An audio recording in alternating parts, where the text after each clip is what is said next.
Hi, welcome to Chat Communications Happenings and Trends. Today with me, we are speaking with Sema Hernandez as well as Elijah Blue. Both of them are a part of the Poor People's Campaign. So welcome to the program. Thank you. Thank you for having us. Yeah, no problem. So Sema, I'm going to start with you.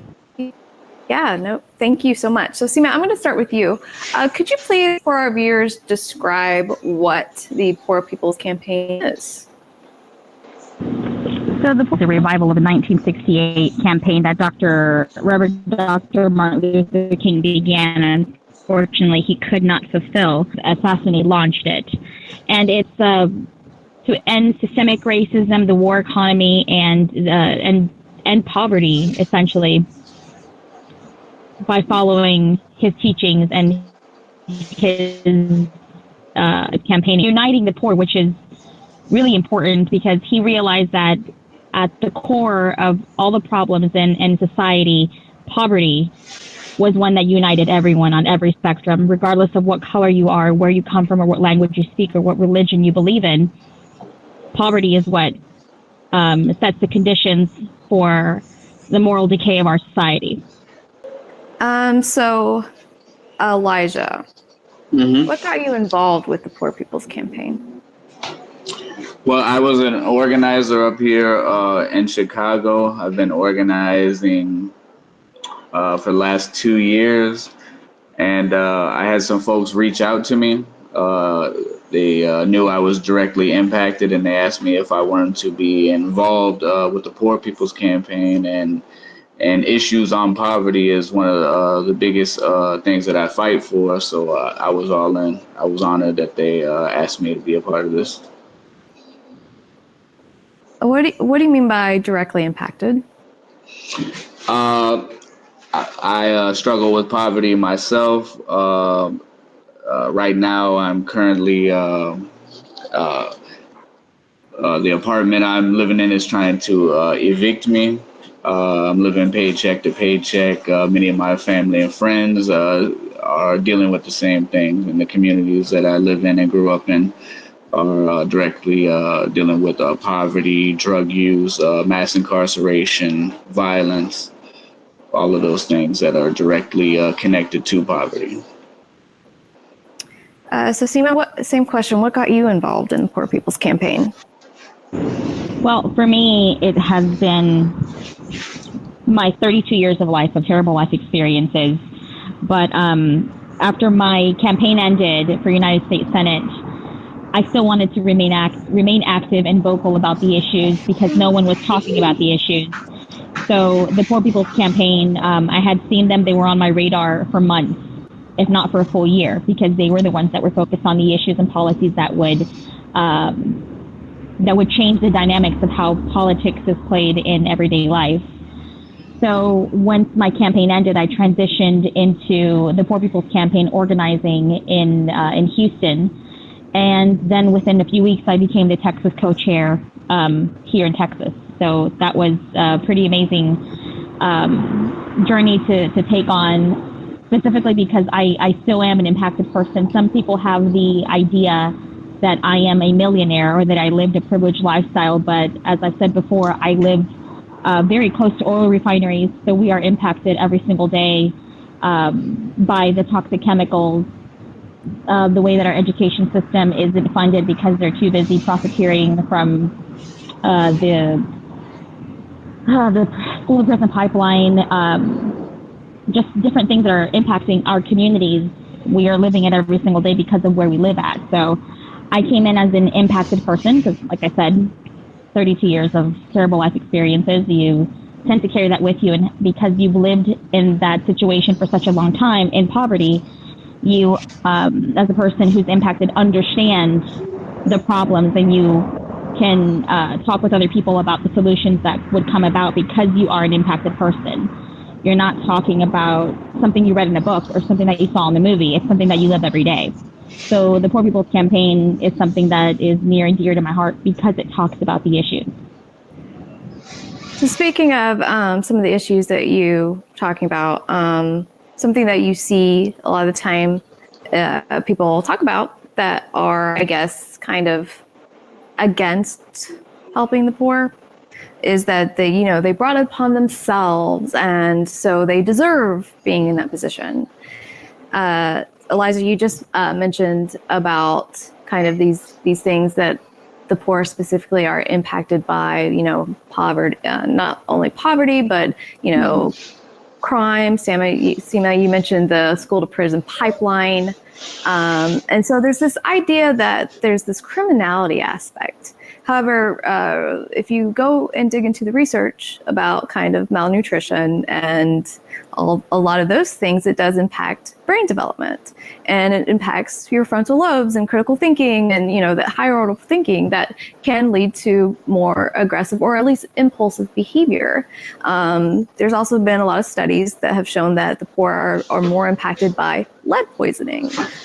Specifically, if you guys know, lead poisoning has shown to lead to more aggressive behavior as well, especially in children, because that's when it's more likely to impact you. So what are your ideas against the argument that kind of the poor brought it upon themselves, therefore they should not be helped?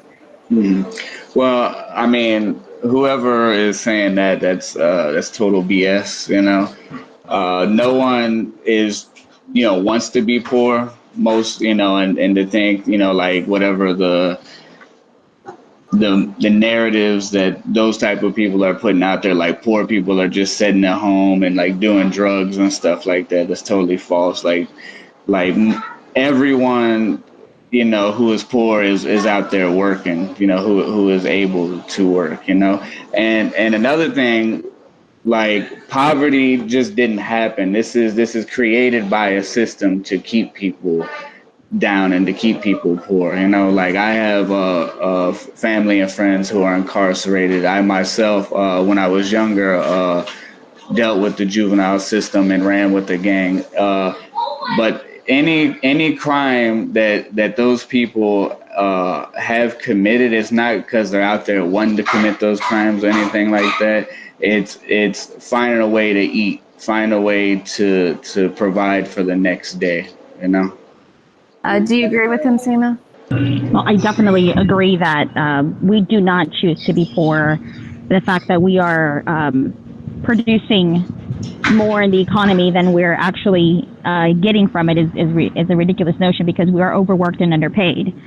So the fact that this capitalist system is designed to oppress, and it's designed for the capitalist to and it's something that I've said several times before, is that racism has a deeper history with white supremacy. So when you look at the people that are profiteering from our labor, the people who are laboring this are people of color. Elijah, what does the Poor People's Campaign do? What the Poor People's Campaign does is it's organizing directly impacted people, poor people of all different backgrounds, races, sexual orientation, religious beliefs, different regions of this country, and hopefully even internationally. We've had folks reaching out internationally. When we was in DC, we had folks from the Caribbean there. We had folks from Africa there.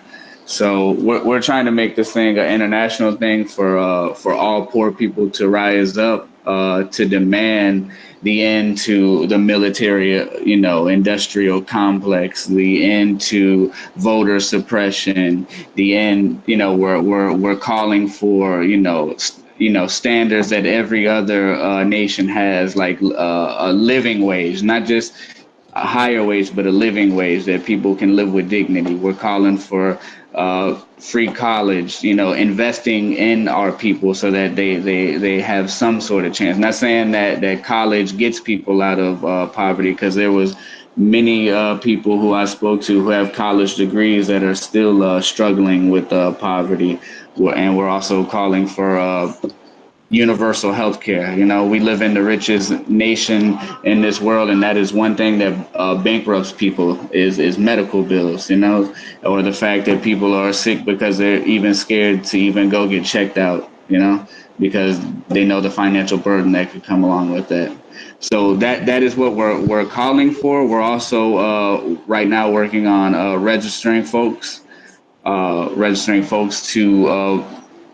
vote for the people that they feel best represent their needs and what they're fighting for and who best represent them. And hopefully, I'm hoping one day is we have more people from the Poor People Campaign running, regardless of educational background or whatever, because who best to represent people, poor people than actually people who struggle with poverty. So, Elijah, you just mentioned that you worked alongside, or you are working currently alongside of people with college degrees that are still struggling in poverty. Yes. Probably due to the crippling cost of college degrees today. We have something like a 1.3 trillion bubble student loan debt. And that's probably going to bust at some point. We have an economy that does heavily favor the wealthy. While also continuing to, I guess, increase the income and wealth inequality in the United States, again, in the richest country in the world. We just got done discussing about healthcare in the United States and how people on average spend a third of their income every year on healthcare costs. We are the only modern nation that deals with medical bankruptcies as well. So these are a lot of issues that are needing to tackle yesterday, right? Yeah, exactly. So what do you feel, or I guess, what is your sense as far as this as a movement? Do you think that this campaign or this initiative will have an impact on politics? I definitely feel like it will. I definitely feel like, the time is now for people to start demanding more out of their political representatives, because a lot of people think that, like they don't work for us, but they do work for us. And if they're not going to go there and represent us, then it's time to vote them out, and put some people in there who will represent us and fight for us. Fight for, police accountability, fight for affordable health care, fight for living wages and affordable housing and all that stuff that directly ties into why people are struggling with poverty. Absolutely. One thing that I've noticed about kind of these more grassroots movements is the fact that mainstream media doesn't seem to cover these movements and to cover these campaigns. Do you think that that's intentional? Oh, definitely is intentional, because their corporate overlords, their sponsors, don't want stuff like this talked about. Think about how much money corporate media gets from the fossil fuel industry, the prison industrial complex, the military industrial complex, and so on and so forth. So of course they want to suppress it. They don't want these issues talked about. They don't. It goes against their narrative that America is so star-spangled great. When what is it now? 60% of people don't even have $500 in their savings account for a major catastrophe happening. That's a major problem. That goes against what they want to put out there. I think it's something like $400. 60% can't afford a $400 emergency. Right. Yeah. Exactly. And about half live off of $30,000 or less a year. Of course, if you compound that with the fact that people are spending $10,000 on average for healthcare costs, that's a third of people's income. Yeah. If you're living off of $35,000 or less, that's crazy. Again, exactly. in the richest country in the world.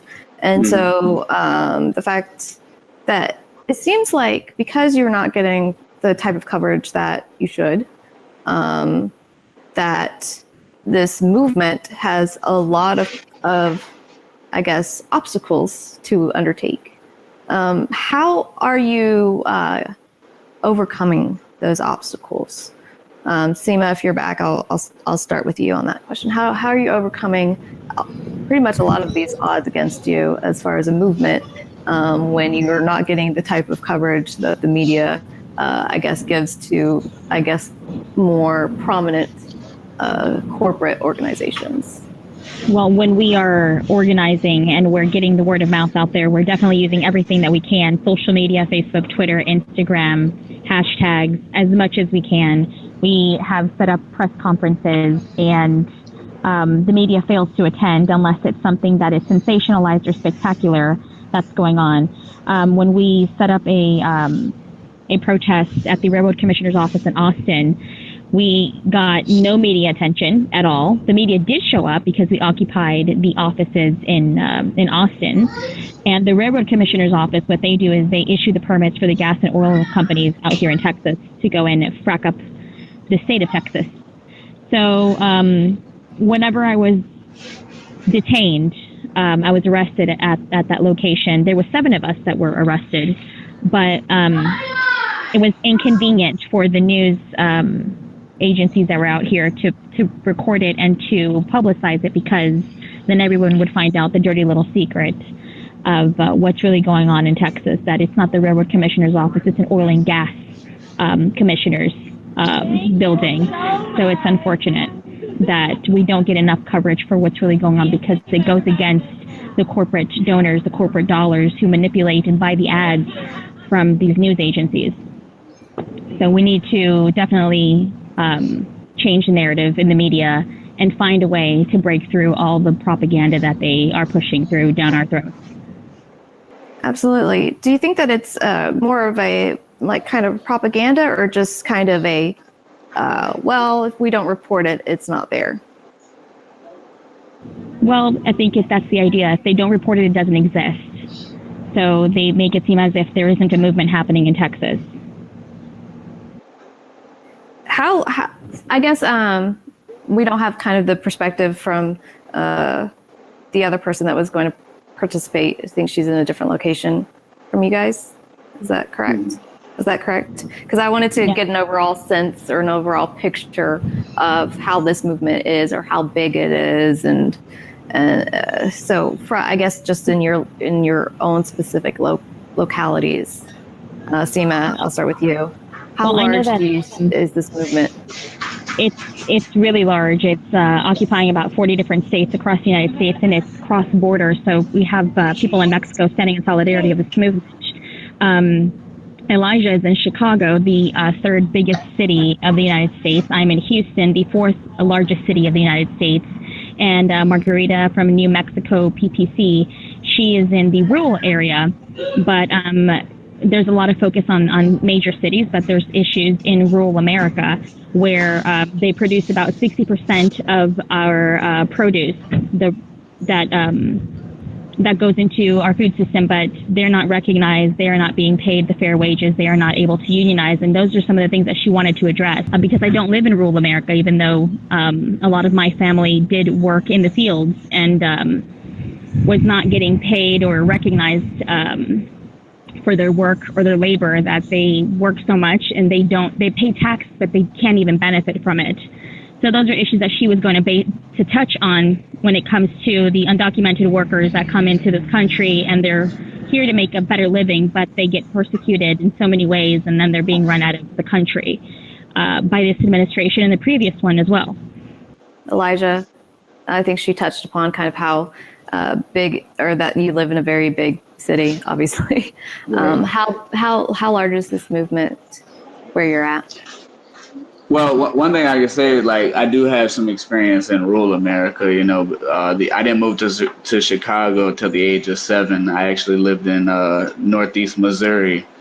That's where my mother's from, in rural Missouri. And I have also have family who live in rural Illinois. So I've been able to see, like, you know, there is differences between, you know, urban and rural, but there is also a lot of similarities. The fact that we're still having, you know, schools closed down, you know, in Chicago and in downstate Illinois. The fact that we have food deserts in the 3rd largest city, and then there's also food deserts in downstate Illinois. There's also hospital deserts in the 3rd largest city, you know, on the west and south sides of Chicago. And also, you know, folks in downstate rural Illinois also have to drive 20, 30 miles to get to a grocery store, to get to a hospital, So we have grown this thing, in Chicago, and we've also grown it in downstate Illinois. So, letting folks from each part, each different city speak on the different issues that do affect them, but also what we're facing that is similar. So,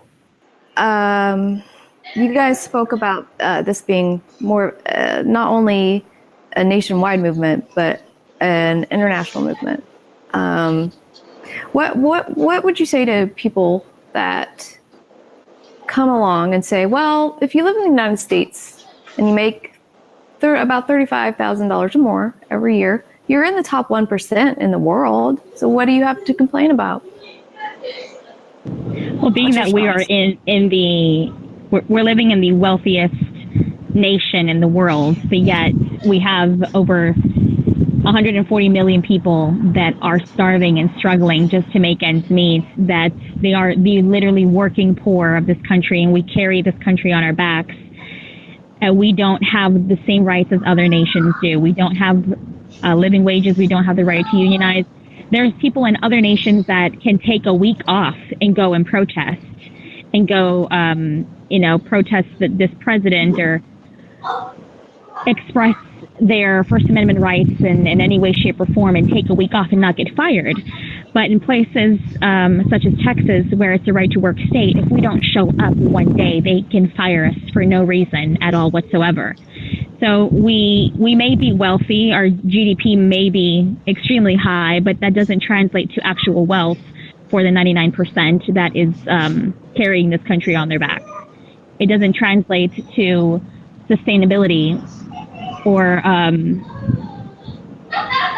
ability for us to take care of ourselves, because we don't have that living wage. We don't have universal health care. We don't have any rights. As good as our Constitution is, everything that we are working for, we're struggling to just hold on to while it's being stripped away from us. So we have a lot to complain about. We definitely do. Being in this country is a good thing to a certain point. It is. But just like any other nation, we have our problems. And if we don't go out there, protest, and engage with these politicians that are used to being glorified like celebrities, we will never get the change that we deserve. Elijah, you mentioned something about human dignity. I hear this. I'm hearing this a lot lately. Mm-hmm. So what does human dignity look like to you? Human dignity looks like, to me, not just in this country, but, because we're not nationalists, this Poor People's Campaign movement, we're internationalists, So for me, that would look like everyone guaranteed housing, guaranteed education, a living wage, the right to a job, vacation, things like that, like where everyone gets to enjoy their life, gets to raise their kids right, gets to enjoy their times with their kids and not have to, stress and worry about, how they're paying the bills tomorrow, what they're putting on the dinner plate tomorrow, if they're gonna have a job, or is it gonna be, closed down just to, maybe save a billionaire a few dollars, So that's what human dignity looks like to me. Sema, same question. What does human dignity look like to you? Well, is going to a job that, one, you are there because you enjoy it, not because you have to go and because that's your only choice. But also going to a job where you are respected as a human being, that you are paid what you are due so you can sustain a good life, where you are not struggling paycheck to paycheck and you have to go and find a second job or a third job, or you have to sacrifice your home for your prescription pills, or, to go to the doctor.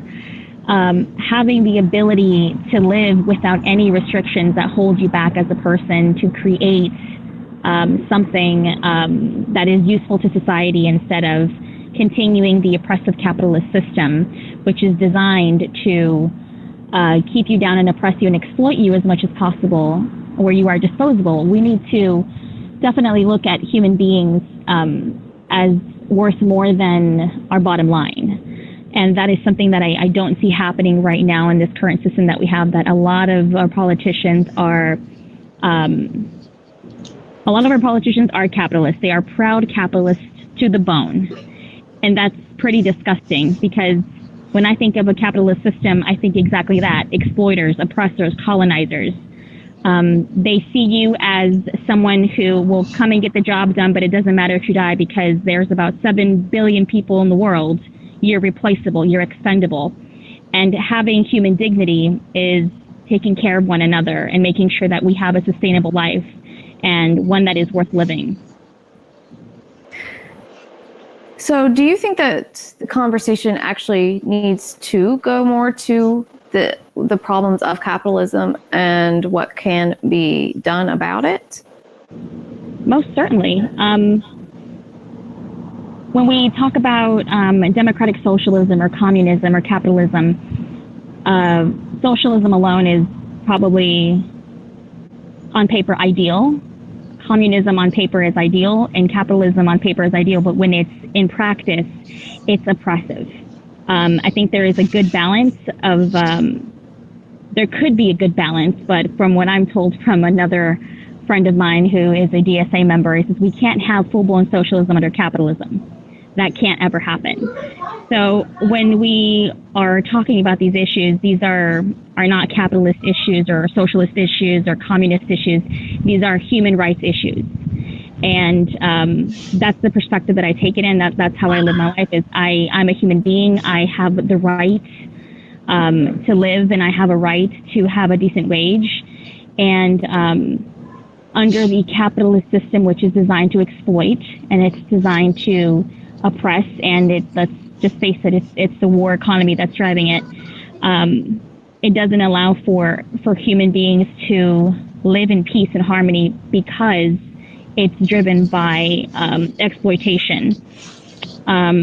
Just to get ahead in a job or in a position, you literally have to throw someone under the bus so you can get that same position that both of you are fighting for, whether it be manager or assistant manager, depending on the chain of command that there is at work. That's another I guess what I could consider a hierarchy in the capitalist system, and every division, every government entity has one where you have to follow a chain of command. And it's oppressive, because there's someone always over you. It's your overlord that you have to communicate with just to get your point across, just to get something done at work, just to earn the right to move up in the world, which it's something that we should be able to overcome if we talked about capitalism, what its purpose is, and how to dismantle it. Well, in many regards, it's kind of the work structure of the hierarchy. It's earning the right to live. Exactly, like earning the right to be able to afford food and to put dinner on your table. Which is inherently exploitative, and it's inherently. We talked about this with someone who we were discussing about a universal basic income, where we went from chattel slavery to wage slavery, because we rely on these overlords basically to survive, and we don't have a choice in the matter. It's either we work for these people or die. Pretty much. That's the definition of exploitation. Exactly. So if people want to get involved, Elijah, I'll start with you. Where's a good place to start? Well, a good place to start is to check and see, like Sema said, we're in 40 states plus the District of Columbia. To check if there is a poor people's organization in your state. Each state, I believe, has their own website, but what is the national website again, Sema? Is it poorpeoplescampaign.org? Yes, poorpeoplescampaign.org. They're also on Facebook and they're on Twitter. You can always sign up onto the email list and find out what's going on in your area. Each state has their own chapter, and within each city there's also chapters. And one of the fundamental principles of the Poor People's Campaign is that no elected official or a candidate can have a position on the National Organizing Committee, and it is per policy, I call it a policy issue, that no candidate or elected official will ever take the stage. This is specifically for impacted people to be empowered and speak their truth to power, tell their story, and empower other people to come on board and share their story so that together we can bring about change in the most beautiful way by uniting the poor, uniting who are considered the 99% to bring about a positive change to end the war economy and to end systemic racism. Well, that's an interesting kind of, I guess, rules that this organization has. What's the benefit of that rule? Well, I guess we don't have an elected official or a candidate using the platform or the Poor People's Campaign to push their propaganda or their political ambitions by using or exploiting the poor more than we all already have. I would not be able to be a co-chair in the Texas Poor People's Campaign if I was a candidate. I'm no longer a candidate and I'm no longer running for office, but and I was aware of that when I signed on of that rule. I'm like, well, it's a good thing I'm not running for office anymore, but I have seen other candidates who use any organization that they can and just use it for their political gain, to just to prop them up and give them more exposure. There's a lot of candidates who do endorse the Poor People's Campaign, but they don't necessarily embrace all of the issues that we are asking them to talk about or that we ask other people to talk about. But this is specifically for impacted people, for us to rely on each other and to share our truth, share our story, but also empower other people to find their voice and challenge, confront the politicians that are out there talking about how much they support whatever policy that they say they're supporting, but then they don't follow through. So I would like to continue what Elijah had said earlier about mass voter registration, but also political education and voter empowerment, where we hold the mic, we hold the town halls, we hold the politicians' feet to the fire, and we challenge every single politician that is looking out to get our vote, because the votes that we have, they don't belong to any political party or political candidate. They have to be earned. And we're going to change narrative, and I'm hoping in every state, when it comes to how politicians are elected. They are public servants. They are not to be glorified. They are to serve us, not the other way around. And therefore, they have to be in uncomfortable situations where they have to face their constituents. And that is something that we are hoping to work on a national stage for the Poor People's Campaign. Absolutely. You know, I really think that JFK did a disservice when he said it's not what your government can do for you, or your country can do for you, it's what you can do for your country. When, well, what is the country doing for you to begin with? I mean, we have increasingly, horrible conditions. So I just wanted to throw that out there, or just remind me of that. And that's absolutely true. Is we do so much for this country already, but I think that was a call for us to go to war. Like, how much are you willing to sacrifice for your country? Well, if it's for someone else's freedom, then for sure. But if it's for oil or for resources or for exploitation of other nations and people of color, that is something that needs to be looked on further before there's another war that started based on more propaganda. Absolutely. Absolutely. So we just spoke with Sema Hernandez. She is the co-chair of the Texas, I'm sorry, you're going to have to remind me. I just wrote it down. Co-chair of the Texas Poor People's Campaign. Okay, the whole state of Texas. Okay. Yeah. We just spoke with Hey, Sema. Sorry. What? I'm sorry. It's like, hey, I might have not won the election, but I got the whole state. Hey, yeah. Actually, good point. So we just spoke with Sema Hernandez. She is the co-chair of the Texas Poor People's Campaign. We also spoke with Elijah Blue, who is the on the coordinating committee for the Illinois Poor People's Campaign. So both of you, thank you so much for speaking with us today. And we will have the link of the Poor People's Campaign in the description below, so that if anybody wants to get more involved in this movement, they are welcome to do so. Thank you so much for being with us. Thank you. Awesome sauce. Thank you for having us. You just listened to another episode of Chat, Communications, Happenings, and Trends. Please remember to like, subscribe, and share. Also, head on over to our Patreon page at www.patreon.com/ActifyChat and help us bring more content to you by supporting us. Thank you, and keep fighting the good fight, my friends.